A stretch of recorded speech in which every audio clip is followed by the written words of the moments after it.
2021년 4월 자신의 딸을 살해한 혐의로 72년생인 어머니가 재판장에 섰습니다. 그리고 그녀에게 재판부는 집행유예를 선고하는데요. 여러분, 엄마가 딸을 살해했습니다. 그런데 왜 재판부는 실형이 아닌 집행유예를 선고한 걸까? 어머니 김여인은 2명의 딸이 있었습니다. 그런데 첫째 딸이 장애가 있었어요. 선천적인 중증 지적 장애와 자폐증을 앓고 있었습니다. 하지만 김여인은 딸을 포기하지 않았습니다. 큰 딸의 치료와 교육에 온 힘을 다했어요. 이게 말이니까 제가 쉽게 하는 거지 절대 쉬운 게 아닙니다. 이 김여인 정신적으로 신체적으로 하루하루가 매우 고됐어요. 하지만 엄마니까 내 딸이니까 당연히 그래야 된다고 생각을 했습니다. 그렇게 어머니 김여인은 20년이 넘는 세월을 큰딸에게 쏟았습니다. 그런데 한 해도 참 무심하시지. 둘째 딸이 15살이 됐을 때 백혈병 진단을 받은 거예요. 첫째 딸은 지적 장애와 자폐증, 둘째 딸은 백혈병. 항암 치료를 받아야 했던 둘째 딸도 어머니의 손이 꼭 필요한 상황이었습니다. 내 몸은 하나인데 두 딸을 모두 돌봐야 하는 상황이 되면서 엄마 김여인의 육체적인 부담과 정신적인 스트레스는 점점 쌓여만 갔습니다. 거기다 경제적으로도 아무래도 좀 타격이 생기게 되죠.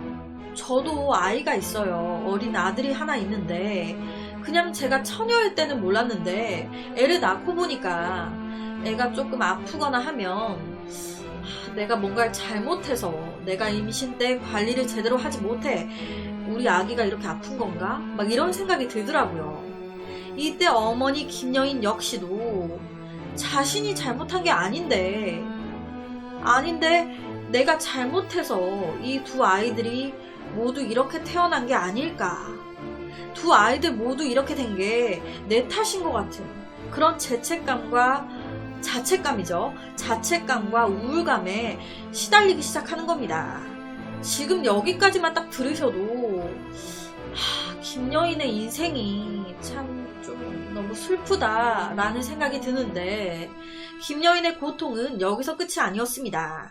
사건이 일어나기 3개월 전 갑자기 김여인의 아버지가 갑작스럽게 사망을 하신 겁니다. 김여인의 자식들도 지금 이래서 마음이 아픈데 반대로 자신의 아버지를 갑자기 잃게 된 거예요. 그러면서 정말 극도의 우울감을 받기 시작한 겁니다. 이런 상황에서 2020년 7월 우리 첫째 딸이 폭력적인 행동들을 하기 시작하네. 냉장고 문을 열고 의자를 밀어버린다든지 이런 폭력적인 행동들은 처음이 아니었습니다. 엄마 김여인이 수십 차례 겪어온 것들이었어요. 그런데 그날은 너무 견디기가 힘들었습니다. 다 포기하고 싶었어요. 딸이 내 말을 좀 잘 들어줬으면 좋겠는데 엄마 너무 힘든데 그만하고 싶은데 너나 나나 이렇게 살아 뭐하겠니. 내가 죽기 전에는 이렇게 힘든 일상이 끝나지 않겠구나.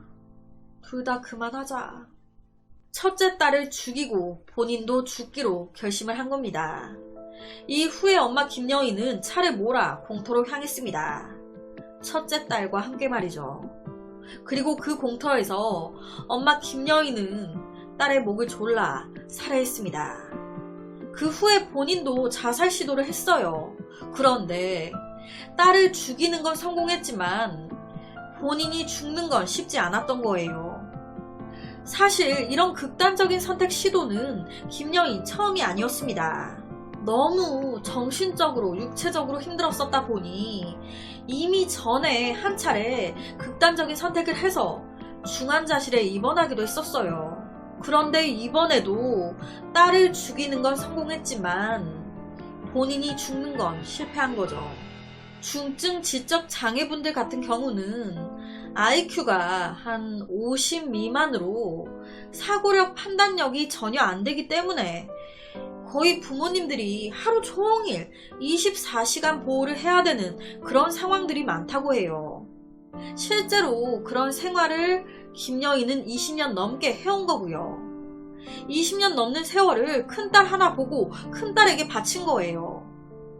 그만하고 싶다. 너무 힘들다. 1000번, 10,000번 생각을 했을 것 같아요. 하지만 아무리 사정이 딱하다 한들 부모가 마음대로 자식의 생명을 좌지우지할 수 없고 살인은 살인입니다. 2021년 4월 딸을 살해한 혐의로 홀로 살아남은 엄마 김여인이 재판장에 섰습니다. 재판부는 자녀의 신체 장애, 정신 장애 때문에 자녀의 생명을 침해하는 행위는 있을 수 없다. 자녀의 생사를 왜 부모가 마음대로 선택하냐? 그럴 권리 없다. 더구나 이 사건은 범행에 취약한 피해자를 상대로 한 것이기 때문에 비난 가능성이 더욱 크다.